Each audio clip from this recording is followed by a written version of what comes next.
and your college performance does not relate to the National Football League. It never does. They played side by side with each other, and he wasn't as good as Quinn Ewers. That's an issue. That's a major issue. It wasn't that it wasn't as good as Quinn Ewers. Ever got to Texas. It wasn't that it wasn't as good as Quinn Ewers. It was Quinn Ewers' program, which Steve Sarkisian made very clear the entirety of the time that Arch Manning was in Austin. So for you to argue that because Ewers is a 7th-round pick, Arch Manning is not that good and not deserving of being first overall is asinine. It is wrong. It is incorrect. I told you he's going to be number 1 overall. My whole thing was I'm buying you're doing your thing now where you double down on a tape that is incorrect. The best quarterback prospect to ever hit college football can't play He's over not a 7th-round pick. There were 2 who didn't even perfectly play rated good. quarterback recruits in the history of the sport. Quinn Ewers couldn't even play at Ohio State. He couldn't even play at Ohio State. Quinn Ewers. Go look it up.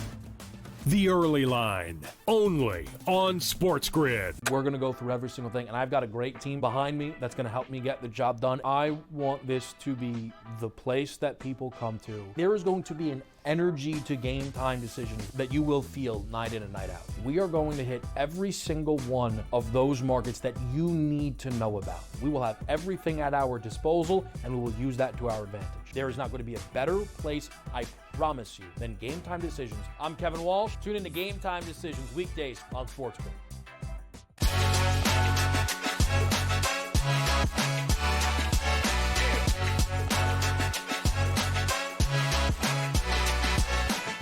Michigan's scouting scandal leads to a 2-week suspension for Coach Sherrone Moore. Plus, we have to get into the wild sports weekend of overtime thrillers, sold-out games, and much more. So hello and welcome into Front Office Sports Today from our FOS studio in New York City. I'm Renee Washington. My usual co-host is actually speaking at an event in Germany, so I've got our FOS editor-in-chief sitting alongside me. That's right. I'm Dan Roberts. Thanks for joining us. I'm going to do my best Baker Machado impression today. Cannot wait to bring you guys the very latest at the intersection of sports, business, and culture. We have a big show ahead. So let's dive in with the shoot-around. Yes, looking at what's going on down in D.C. Now, when you make your first NFC championship run in over 30 years behind an offensive rookie of the year, Jaden Daniels, apparently it's time to start planning for the future. The Washington Commanders have already announced a massive stadium project at the old stomping grounds of RFK Stadium that can reach around $4 billion. And now officially today, they've shared plans to host the NFL Draft in 2027, Dan. Draft in D.C., big business. In many ways, it brings in government in the area. Of course, it was President Trump that ended up announcing this news. He decided, I want in on the draft. I mean, to me, the real story here is the explosion of the draft as an in-person event. It's one thing to just watch on TV. And personally, I don't necessarily see it. Like, I'm an NFL fan, but I'm not dying to go to the draft. But I saw a list that put the NFL draft among the highest sports events that fans want to attend. And I think we saw that with the Nashville year, the Vegas year, even this year in Green Bay. I mean, people love attending the draft in person. And so I think you have to expect 2027 now to be one of the biggest drafts we've seen. Yes, and it was a big draft this year. Pittsburgh has some pressure on them for next year. Well, numbers are also in for the Kentucky Derby. We had a chance to see viewership peaked at 21.8 million viewers just after 7 p.m. and Sovereignty closely knocked off the Derby favorite in journalism. And that's an 8% increase from last year. Now, Churchill Downs also announced an increase in wagering from across the entire day of races. The Derby totaled $349 million to ching, which is an increase from last year's record set. But there was a decrease in terms of in-person attendance by 6%. But I guess those 6% went at home because there was a 6% increase in at-home TV viewership, the highest that they've seen since 1989 and the biggest since NBC took over in 2001. Well, there's a lot here, Renee. Yeah, I mean, I think part of this is that the Derby is almost unrivaled in terms of a really big event that happens in just, 10 seconds, 20 seconds, whatever it is, 1 minute. In some ways, it's like watching Olympic racing, right? So everyone tunes in. In-person attendance down a little bit, fine. It's still like a really cool, unique event that I think a lot of people do aspire to attend in person. Daryl Barnes from our social team went, got some incredible footage and made some really cool videos about the $5,000 mint julep served in a gold or silver cup. So there's a lot of mystique to the Kentucky Derby, the same way there is with the Masters. Betting being up, no surprise, we're going to see legal sports betting go up every year. For me, just a little fun fact, seeing journalism lose, a little bit sad, but if I'm a cynic, I kind of had a feeling. And of all things, sovereignty beat journalism, and we won't get too political, but of course, Pete Hegseth had to tweet and say sovereignty beats journalism in the year 2025 in America. It was too perfect. Yeah, 17.7 million were able to watch that happen, but it was, as you mentioned, it's always a fun event with just all the excitement around the race itself. But also looking at the Kentucky Derby on NBC, the network dropped the announcement of the return of Round Ball Rock. Dun, dun, dun, dun, dun, dun, dun, dun, dun, dun, dun, dun.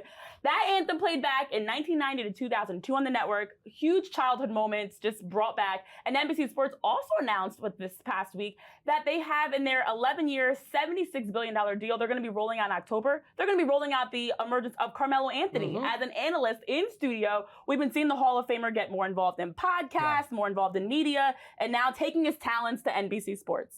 Yeah, well, our own Mike McCarthy had scooped months ago that Melo was talking both to Amazon and NBC. Of course, right now, because of that mega new rights deal, as you said, we're going to see a lot more former NBA talent become TV guys, and it's going to be really interesting. We're going to see who succeeds. Of course, over at Amazon, they've got Taylor Rooks and Dirk and some other people in the mix. Over at NBC, they're going to have Melo. So in a way, it's going to be like a tryout year for a lot of these big faces. And, you know, we talked about Brady as an NFL broadcaster to death, but just because you were great in your sport doesn't always mean that you're going to be a charismatic, great broadcaster, either a color guy or a play-by-play guy. I wish Melo all the best. I think this will be interesting. I also like how NBC used having the Kentucky Derby as their chance to announce a lot of NBA stuff, really making hay, pun intended, horses, with the opportunity to pump their other properties. Yeah, and that's exactly it. They were able to capitalize on all the viewership they had to also announce, hey, look, we've got more exciting things coming your way. So we are seeing more former players, Candace Parker, of course, D. Wade, now Carmelo Anthony, one of those later ones, along with Dirk Nowitzki as well.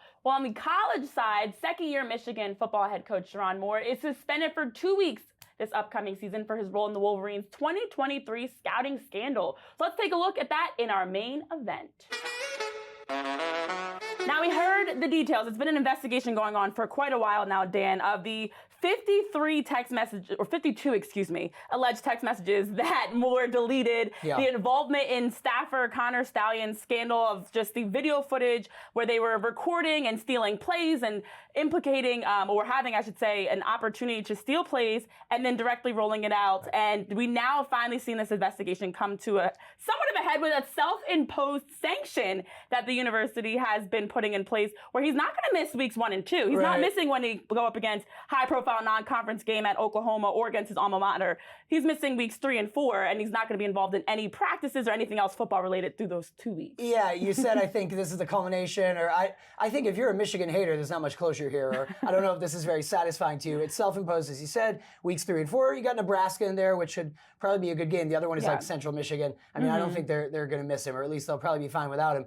You know, as soon as a scandal starts, if you find yourself deleting text messages, I think you're scrambling. It's like, you know, it's like you're pushing the papers into the shredder. All this is really interesting because it's not the first scandal that we've seen about, you know, getting footage of competing teams to try to get a leg up. The first spying, if you will, related scandal, and it's not going to be the last. You know, whether it's Spygate with the Patriots, I'm a Patriots fan, but look, they did it. Whether it's the Astros cheating scandal, where they're doing sign stealing, basically sign stealing, I think a good analogy here, but when it comes to football. So again, if you're OSU, you know, you just say, hey, Michigan, they're cheaters, and this doesn't really help with that. Of course, Connor Stalions, who was basically the scapegoat for all this, and I don't say that meaning to imply that they dumped it on him unfairly. I mean, it seems he was the guy, but someone sent him out there and assigned him to go to opposing teams' games and practices and get footage, right? So this to me feels a little bit like a Band-Aid. It's very interesting because as we head into the season, will Michigan be good, right? I mean, they had just won it all, and then last season they weren't even really good enough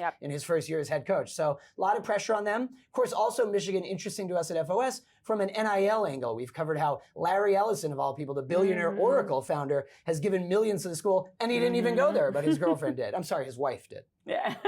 Well, as you mentioned, there's just so many layers to this. And starting with the fact that looking back at Stalions' work and the activity that happened of going out to games, taking video footage, text messages getting deleted. There's just a lot that we have seen that's very, very familiar when you look at other scandals that have happened. You brought up the Astros. We still call them cheaters for that. Of course, looking at the Patriots, still cheaters for Spygate, Deflategate, all the gates. And it's interesting, though, because then I wonder how much are these kind of like a slap on the wrist? Like, you missed 2 weeks of the season. You're not missing the home opener or the season opener, against New Mexico. You're not missing that game against Oklahoma. You're missing just weeks 3 and 4, and then you're back out there like nothing happened. I know the Astros had a lot more in terms of drafts and some fines that were rolled out, but it just feels like I don't know how much needs to be done to really set the precedent that this is unacceptable. Yeah, and I don't know either. I mean, this is just self-imposed, right? So we have to wait and see, is there also still going to be an NCAA punishment, or is everyone hoping, well, if enough time goes by, everyone just forgets about this? But it's really hard to compare apples to apples in terms of the response here. Like, you know, how much should it be? How much should they be punished? We know that there was the Harbaugh punishment. Of course, now he's sailed off into the sunset. Exactly, He's an NFL coach, and he left right after winning it all. So, you know, when you look at other scandals across college football with recruitment, before the NIL era, there was basically under the table payments made. I don't quite know how you establish pro forma rules like if you did this much spying, you are suspended for this many games, or if you're deleted this many text messages, you're suspended for this long. But in some ways, again, self-imposed. I think this is Michigan trying to get out in front of it and say, yeah, we know, see, so we've punished. Exactly. And now did it go away? It's kind of like they're just trying to take accountability. We understand we were wrong. We're gonna put something in place because look like they're taking accountability. Exactly. Yeah. Whereas the NCAA still has to continue their investigation, and a final resolution is actually expected to come out before the start of the season for what the NCAA is going to do in terms of this scandal. So more to come there, but also more to come here on Front Office Sports today, as our very own Baker Machado had a chance to sit down with Flau'jae Johnson ahead of all the talks around her return to LSU, all she's doing as a rapper, and much more coming up after this break.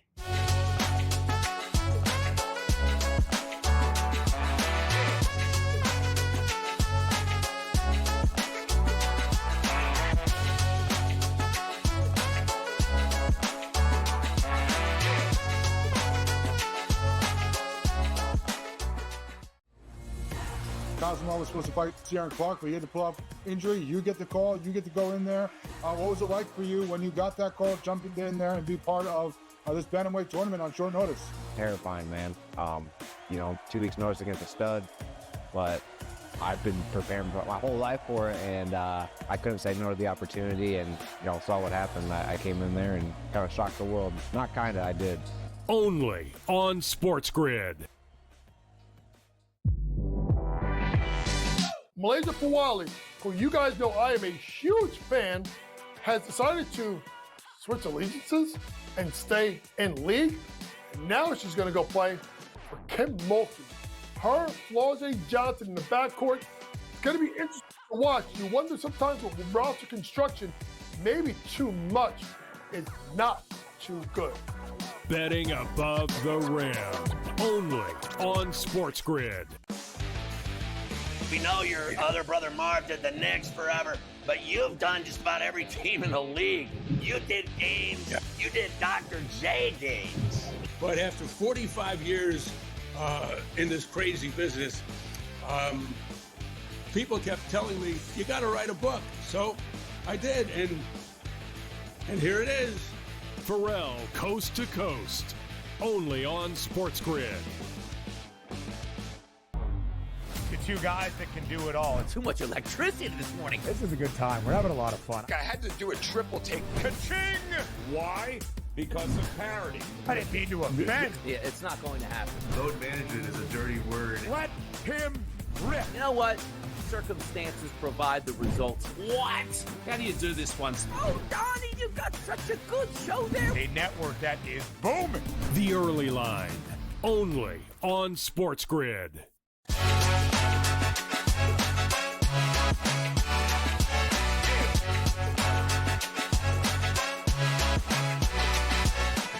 Welcome back to FOS Today, and with the Met Gala today, with the theme of superfine tailoring black style, a superstar herself and LSU standout and rapper Flau'jae Johnson had a chance to sit down with her own baker before he went to Germany. Let's take a look.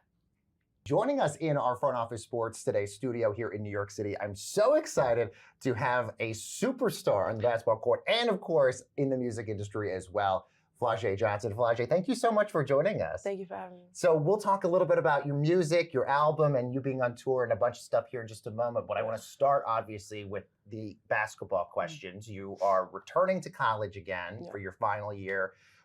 What was sort of that decision like to decide to play one more season, and is the goal to stay with LSU? Yeah, it was just about development, how I could develop as a player, my role on a team. You know what I'm saying? And just talking to Coach Mulkey, you know what I'm saying, about my decision. And it wasn't like an easy decision to come to, although like they only give you 48 hours after the draft. Which is crazy that you have to decide so quickly after the Elite Eight to make that decision of what's happening next with your career. Exactly, and I hate being rushed. So like, but I did think about it, but I felt like it wasn't the right decision for me, and I want to win before I, go to the WNBA. So I feel like now I'll be able to do that. There's some things that I had to work on in my game, but I feel like I just continue to improve. So my ceiling is very high. Let's talk about the money here. NIL, you're one of the highest, compensated NIL athletes. What goes through your mind when you're about to make an NIL deal? Who do you sort of want to work with? I know you've got this, this partnership you've got going on with Foot Locker right now. But what's sort of a brand that you like working with, and how do you sort of decide who to do business with? Yeah, it's kind of like you said, who you like working with. What brands do I already wear? What's authentic? What's organic? You know what I'm saying? Because you don't want to do nothing that you're not really attached to it. Because it's not going to be fun. You don't want to represent that brand. So just something that I always do and always use. That's why, like with music, I got a JBL deal.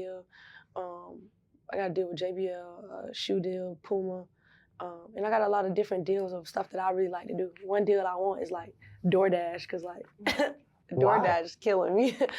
Because you spend so much money on DoorDash? I spend so much money on DoorDash, bro, like it's not even funny. So this is our pitch to DoorDash, this interview. We'll just send this to them. This is my pitch to DoorDash. Please sign me, bro. I gotta get some e-credits or something. I love that.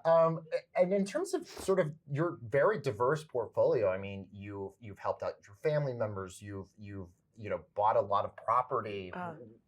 What sort of advice do you have in terms of like your financial mindset when you're diversifying your portfolio of things you're interested in? This is like my first time having money and stuff like that, and so I want to be safe with it, but also it's like scared money don't really make money, so you have to be able to invest. But I have a good team, and my mom, she's really smart. She's really cheap, so she's good with the finances, you know what I'm saying? Is your mom the one that's telling you what you can and can't buy? I mean, it ain't like that. She don't tell me what I can't. I'm gonna buy what I want to buy. But the way she give me my money and stuff like that, and she pays me, as an employee. So I don't have as much money as I really do. Moms what I'm saying? always do that. Yeah, I don't. So I'm still kind of just living on a budget. What was the first big thing that you bought yourself when you got that first great paycheck? Probably buy land. Oh, interesting. Yeah, I got 20 acres of land in Georgia.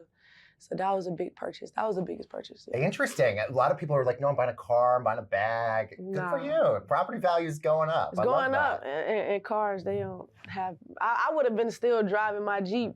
My 2014 Jeep, if my mama didn't make me get a car. I love this. I love this. Your mom is so amazing. Let's also talk about your music career, because you've had a lot of great songs. Obviously, that one with Lil Wayne that came out last year. You have your new album, Flambe, that just came out just a few months ago. You also had a March Madness freestyle song that came out right before the tournament as well. But what I thought was interesting about this album, it's kind of more R&B based. Yeah, it feels like. I do rap, but I can tap into different genres, and my palette is very expanded, and I want to do a lot in music, different genres. So that's why I named the project Flambe instead of an R&B thing, just to show this is kind of me going into the R&B lane with having my own twist on it. So I was very excited to drop this project, and it's like the song on the project, the leading song, On the Way, is outstreaming all my other songs. Even the older ones, even the Lil Wayne songs. So is there another genre maybe you want to try next? Are you into jazz? Are you into metal? What's coming next? I'm really into alternative. Okay. I listen to a lot of alternative music. And I don't even know any alternative artists. I just go on, click on what's hot. So obviously you are just wrapping up a tour this last month. Is there plans for more shows coming down the horizon? Yeah, I am wrapping up tour Boss Mandilo. I got one more date in Jacksonville. But yeah, that's definitely on the horizon. I'm trying to figure out now how to drop my project and just roll out another project that I'm dropping. It's called For My Fans again. And it's a sequel to a project that I dropped before called For My Fans. And so I'm gonna drop that, and then I hopefully get to go on my own tour. Well, you went on tour just a few weeks after the tournament. Yeah. And so was that difficult to sort of get in the mindset to go out on tour for all these shows, especially after such a, a big emotional roller coaster like the tournament was? Yeah, I kind of told my mom when she first told me, like, let me tell you, when I first found out I was going on, when they asked me to go on a tour, it was like mid-season, so I was like, oh my God, bro, this is great, it's exciting. But then after we lost, I was like, I don't want to go on a tour, like, you know what I'm saying? But I ended up going. It was great for me just to get me out of that kind of like, that mindset, you know what I'm saying, of just being sad about the game. It was like, you got to start humping, you got more stuff that you got to do, so I just got to keep pushing. Is it more difficult preparing for a game, a basketball game, or getting ready to make music? Because I have a lot of friends in the music industry, and while they love making music, they say it is incredibly difficult to do. It is difficult, but I would say basketball, just because there's so many different moving parts. I'm the only person, like, I'm the only moving part. Like, you know what I'm saying? If it goes good, it's on me. If it goes bad, it's on me. You know what I'm saying? With music, so. Do you have any advice for those, especially athletes, getting into the NIL game about how to sort of manage this? Yeah, I would say take 100% advantage of NIL. You only get 4 years. And I always tell people, like, these 4 years could set you up for the next 40 years. So you be smart with it and use it to your advantage. I feel like these colleges, for the past hundreds of years, they've been using athletes. Athletes been giving blood, sweat, and tears, nothing in return. So now I feel like it's about time, and just take advantage of it, but also keep the main thing the main thing. Because if you don't excel on the court, nobody's going to want to sign you. Flage, thank you so much for joining us. The album, of course, Flaw and Be, available on streaming services right now for you guys to listen to. And we got a lot more Front Office Sports coming up your way right after this.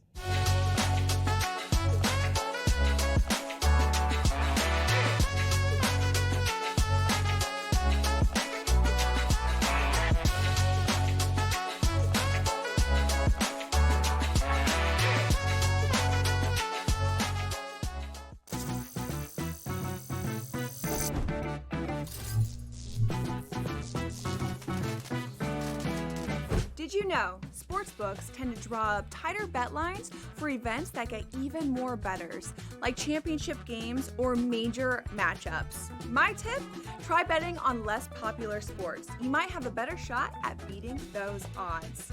Now, go get lucky. See you in Las Vegas. Let's get lucky. They've won 7 in a row. They've been dominant at Citi Field. Lindor's been insane. Pete Alonso's been raking. Griffin Canning, David Peterson, those guys have pitched really, really well. And when you put it together with that lineup, especially like you said, Lindor's been great. They've got the makings of something very special in Queens. Pharrell, Coast to Coast, only on SportsGrid. Fans hate them. Like, kids go to Giant games and they're like, my father forces me to come, or my grandfather was a season ticket holder. Like, no one has fun. It's a miserable place to go. The Giants' problem has always been, over the last several years, and it's been the reason why Barkley never really got off, is the offensive line. Sports Rage tonight, only on SportsGrid. The game is on. The stakes are high, but the action isn't just on the field. He's rearranging that ring. Get it inside! SportsGrid's in-game live. Your ultimate second screen experience. Just a little flyer, couple of 18.5 point live line. Every prop, every play, every day. Anything can happen. It's complete chaos. It's smarter to be on SportsGrid.